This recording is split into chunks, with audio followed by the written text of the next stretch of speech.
পানিতে বসে আছি আমি, এই যে পিছনে আমাদের লোক হেঁটে আসছে। পানি স্রোতটা দেখে, এই স্রোতটা দেখে।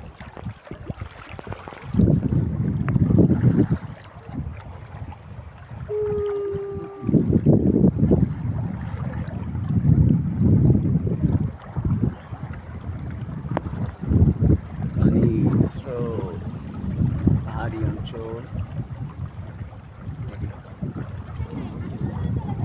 পানির স্রোতটা দেখে।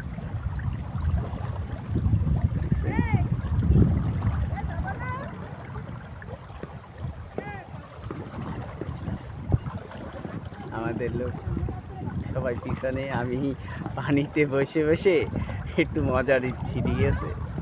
দেখেন কি পাহাড়ি অঞ্চল, দেখেন এরা পাড়ি দিচ্ছে কিভাবে, একজন আর একজন হাত ধরে, আর আমি একা একা পাড়ি দিছি, ঠিক আছে। এইটার একটা মজা আলাদা, ঠিক আছে। সবাই ভালো থাকবেন।